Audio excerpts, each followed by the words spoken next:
Hi friends, welcome back to my channel Jaya Hegde Kannada YouTube channel.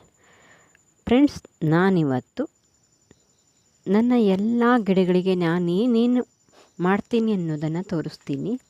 ನಾನಿವತ್ತು liquid ಕೂಡ ಹಾಕಿದ್ದೀನಿ ಮತ್ತು ಪೆಸ್ಟಿಸೈಡ್ ಕೂಡ ಸ್ಪ್ರೇ ಮಾಡಿದ್ದೀನಿ. ನಾನು ಯಾವ ಲಿಕ್ವಿಡ್ ಹಾಕ್ತೀನಿ, ಯಾವ ಪೆಸ್ಟಿಸೈಡ್ನ ಸ್ಪ್ರೇ ಮಾಡ್ತೀನಿ ಅನ್ನೋದನ್ನು ನೋಡಬೇಕು ಅಂದರೆ ವಿಡಿಯೋನ ಪೂರ್ತಿಯಾಗಿ ನೋಡಿ. ಇದೇ ರೀತಿ ವಿಡಿಯೋಸನ್ನು ನೋಡಬೇಕು ಅಂದರೆ ನನ್ನ ಚಾನಲ್ನ ಸಬ್ಸ್ಕ್ರೈಬ್ ಮಾಡಿಕೊಳ್ಳಿ. ಇಷ್ಟ ಆದರೆ ಒಂದು ಲೈಕ್ ಮಾಡಿಬಿಡಿ ಫ್ರೆಂಡ್ಸ್. ನೋಡಿ, ನನ್ನ ನೀರ್ಸೋಣೆ ಗಿಡಗಳಿಗೆ ನೀವು ಯಾವ ಲಿಕ್ವಿಡನ್ನು ಹಾಕ್ತೀರಿ ಅಂತ ಕೇಳ್ತಿದ್ರು. ನಾನಿವತ್ತು ಈ ಲಿಕ್ವಿಡನ್ನು ನೀರ್ಸೋಣೆ ಗಿಡಗಳಿಗೂ ಹಾಕ್ತೀನಿ. ಹಾಗೆ ಈ ಪೆಸ್ಟಿಸೈಡ್ ಕೂಡ ನೀರ್ಸೋಣೆ ಗಿಡಗಳಿಗೆ, ಎಲ್ಲ ಗಿಡಗಳಿಗೂ ಹಾಕ್ಬೋದು. ಇದನ್ನು ಬನ್ನಿ ನೋಡಿ. ಇಲ್ಲಿ ನಾನು ಬೇಳೆ ತೊಳೆದ ನೀರು ಮತ್ತು ಅಕ್ಕಿ ತೊಳೆದ ನೀರನ್ನ 2 ದಿವಸ ಸ್ಟೋರ್ ಮಾಡಿ ಇಟ್ಕೊಂಡಿದ್ದೀನಿ. 2 ದಿವಸದ್ದಿದೆ ಇದು. ನೀವು 2 ಅಥವಾ 3 ದಿವಸದ್ದನ್ನು ತೊಗೋಬೋದು. ಹಾಗೆ ನಾನಿಲ್ಲಿ 20 ಲೀಟ್ರ್ ಬಕೆಟಿಗೆ ನೀರನ್ನು ಹಾಕಿಟ್ಕೊಂಡಿದ್ದೀನಿ. ನೀವು ಮಜ್ಜಿಗೆಯನ್ನು ಕೂಡ ಇದಕ್ಕೆ ಮಿಕ್ಸ್ ಮಾಡ್ಕೊಳ್ಬೋದು. ನೋಡಿ ಎಷ್ಟು ಚೆನ್ನಾಗಿ ಕಲರ್ ಇದೆ. ಮಜ್ಜಿಗೆನೂ ಕೂಡ ಮಿಕ್ಸ್ ಮಾಡ್ಕೊಳ್ಬೋದು. ನಾನಿಲ್ಲಿ 20 ಲೀಟ್ರ್ ಬಕೆಟಿಗೆ 2 ರಿಂದ 3 ಲೀಟ್ರ್ ಆಗುವಷ್ಟು ಹಾಕ್ಕೊಂಡು ಆ ಲಿಕ್ವಿಡನ್ನು ಹಾಕ್ಕೊಂಡು ಮಿಕ್ಸ್ ಮಾಡಿಕೊಂಡು ಹಾಕ್ತೀನಿ. ಎಲ್ಲ ಗಿಡಗಳಿಗೂ ಇದನ್ನು ಹಾಕ್ಬೋದು. ಅಕ್ಕಿ ತೊಳೆದ ನೀರಲ್ಲಿ ತುಂಬಾ ಪೌಷ್ಟಿಕಾಂಶ ಇರುತ್ತೆ. ನೋಡಿ,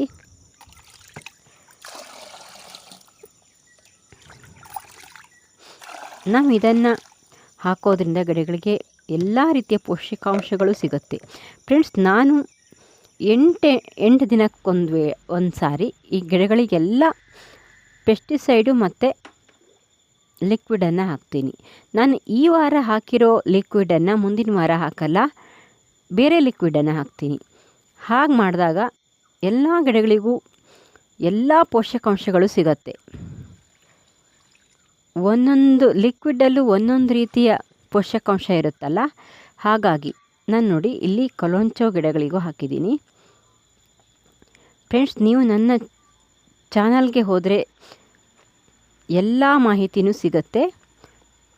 ಉಳಿದ ವಿಡಿಯೋನ ನೋಡಿದವರಿಗೆ ಗೊತ್ತಾಗತ್ತೆ ನಾನು ಯಾವ ರೀತಿ ಕೇರ್ ಮಾಡ್ತೀನಿ ಗಿಡಗಳನ್ನು ಅಂತ. ನೋಡಿ ಫ್ರೆಂಡ್ಸ್, ಎಷ್ಟು ಚೆನ್ನಾಗಿದೆ. ನಾನು ಎಲ್ಲ ಗಿಡಗಳಿಗೂ ಹಾಕ್ತೀನಿ. ಎಷ್ಟು ಹಾಕ್ಬೋದು ಅಂದರೆ, ನಾವು ಈ ಲಿಕ್ವಿಡನ್ನು ಸ್ವಲ್ಪ ಜಾಸ್ತಿ ಹಾಕಿದರೂ ಪರವಾಗಿಲ್ಲ, ಆದರೆ ಪಾಟಿಂದ ಹೊರಗಡೆ ಹೋಗೋ ಹಾಗೆ ಹಾಕಿಬಿಡಿ, ಅದು ವೇಸ್ಟ್ ಆಗುತ್ತಲ್ಲ. ಹಾಗಾಗಿ ಪಾಟಿನ ಸೈಜ್ ನೋಡಿಕೊಂಡು ನಾವು ಅದನ್ನು ಹಾಕಬೇಕಾಗತ್ತೆ. ಇದು ಗಿಡಗಳಿಗೆ ಯಾವುದೇ ರೀತಿ ಹಾನಿ ಮಾಡಲ್ಲ. ನೀವು ಮಜ್ಜಿಗೆನ ಹಾಕ್ಕೊಂಡ್ರೆ ಸ್ವಲ್ಪ ಕಡಿಮೆ ಪ್ರಮಾಣದಲ್ಲಿ ಹಾಕಬೇಕಾಗತ್ತೆ. ನೋಡಿ, ನಾನು ಇದನ್ನು ನೀರ್ಸೋಣೆ ಗಿಡಗಳಿಗೂ ಹಾಕ್ತೀನಿ. ನೀರ್ಸೋಣೆ ಗಿಡಗಳಿಗೆ ನಾನು ಸಗಣಿ ನೀರನ್ನು ಹಾಕೋಲ್ಲ, ಅದು ತುಂಬ ಪವರ್ ಇರೋದ್ರಿಂದ ಸಗಣಿ ನೀರನ್ನು ನಾನು ನೀರ್ಸೋಣೆ ಗಿಡಗಳಿಗೆ ಹಾಕಲ್ಲ. ನಾನು ಈ ಲಿಕ್ವಿಡನ್ನು ಹಾಕ್ತೀನಿ ನೀರ್ಸೋಣೆ ಗಿಡಗಳಿಗೆ. ಅದು ತುಂಬ ಸೂಕ್ಷ್ಮವಾಗಿರುತ್ತೆ ನೀರ್ಸೋಣೆ ಗಿಡಗಳು. ಹಾಗಾಗಿ ನಾನು ನೀರ್ಸೋಣೆ ಗಿಡಗಳಿಗೆ ಸಗಣಿ ನೀರನ್ನು ಹಾಕಲ್ಲ. ಉಳಿದೆಲ್ಲ ಪೆಸ್ಟಿಸೈಡು ಮತ್ತು ಇದನ್ನು ಸ್ಪ್ರೇ ಮಾಡ್ಬೋದು ನಾವಿಲ್ಲಿ. ನೋಡಿ, ನಾನು ಡೇರೆ ಗಿಡಗಳಿಗೂ ಹಾಕ್ತೀನಿ. ನೋಡಿ, ನನ್ನ ಡೇರೆ ಗಿಡಗಳು ಎಷ್ಟು ಚೆನ್ನಾಗಾಗಿದೆ. ಡೇರೆ ಗಿಡಗಳಿಗೆ ಸಗಣಿ ನೀರು ತುಂಬ ಒಳ್ಳೆಯದು. ಹಾಗೆ ಎಲ್ಲ ಲಿಕ್ವಿಡ್ಡು ಓಕೆ.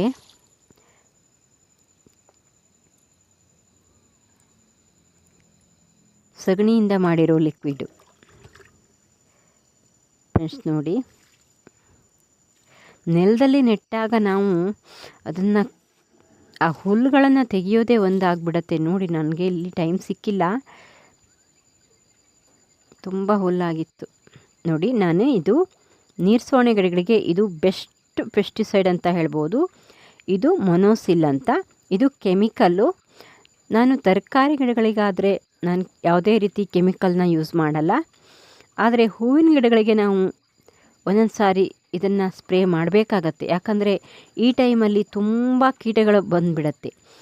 ಮಳೆ ಮತ್ತು ಬಿಸಿಲು ಆದಾಗ ತುಂಬ ಕೀಟಗಳು ಬರುತ್ತೆ. ಆಗ ನಮ್ಮ ಗಿಡಗಳು ಹಾಳಾಗಿಬಿಡತ್ತೆ ಅಲ್ವಾ.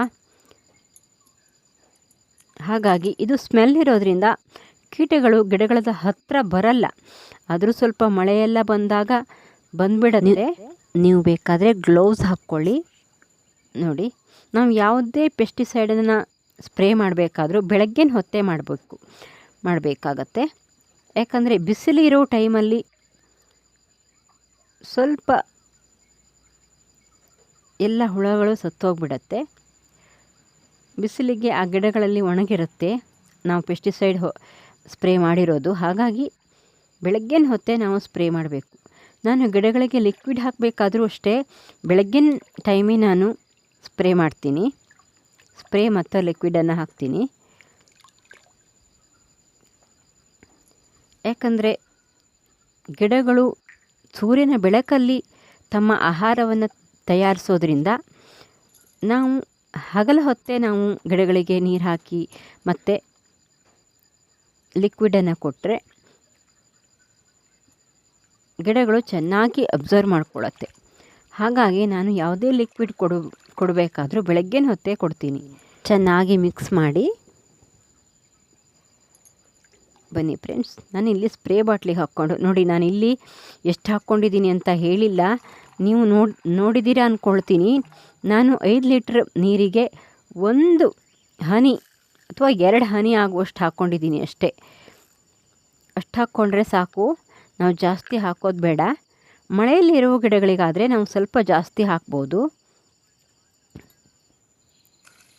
ಜಾಸ್ತಿ ಪ್ರಮಾಣದಲ್ಲಿ ನಾವು ಸ್ಪ್ರೇ ಮಾಡಿ ಗಿಡಗಳನ್ನು ಸಾಯಿಸ್ಕೊಳ್ಳೋದಕ್ಕಿಂತ ಕಡಿಮೆ ಪ್ರಮಾಣದಲ್ಲಿ ಮಾಡಿ ಹಾಕಿ ಇನ್ನು ಮತ್ತೆ 8 ದಿವಸಕ್ಕೆ ನಾವು ಸ್ಪ್ರೇ ಮಾಡೋಣ ಅಲ್ವಾ. ನೋಡಿ, ಎಲ್ಲ ಗಿಡದ ಬುಡದಿಂದ ನಾವು ಅದನ್ನು ಸ್ಪ್ರೇ ಮಾಡಬೇಕು. ಚೆನ್ನಾಗಿ ಹೂಗಳಿಗೂ ಚೆನ್ನಾಗಿ ಸ್ಪ್ರೇ ಮಾಡ್ಬೋದು. ಹೂಗಳು ಕೂಡ ಏನೂ ಆಗಲ್ಲ.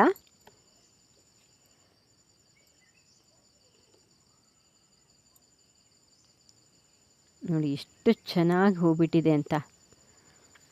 ಇನ್ನೂ ತುಂಬ ಕಲರ್ ಹೂ ಬಿಡೋದಿದೆ. ನೋಡಿ, ಸ್ವಲ್ಪ ಬಿಡಿಸಿ ಸ್ಪ್ರೇ ಮಾಡಿ. ಗಿಡ ತುಂಬ ಬುಷಿಯಾಗಿರೋದ್ರಿಂದ ಒಳಗಡೆ ಕೂಡ ಕೀಟಗಳು ಇರುತ್ತೆ.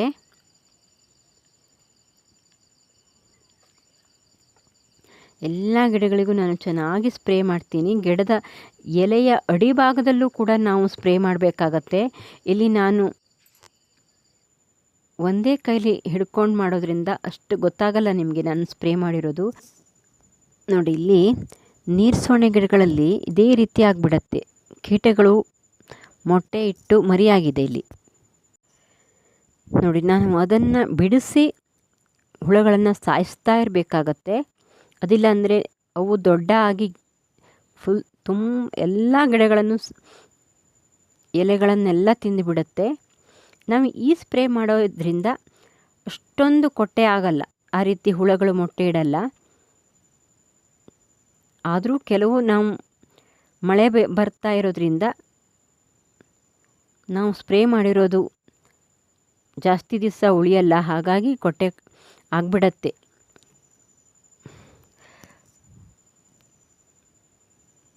ಅದು ಮೊಟ್ಟೆ ಇಟ್ಟು ಕೊಟ್ಟೆ ಕಟ್ಟಿ ಇಡತ್ತೆ.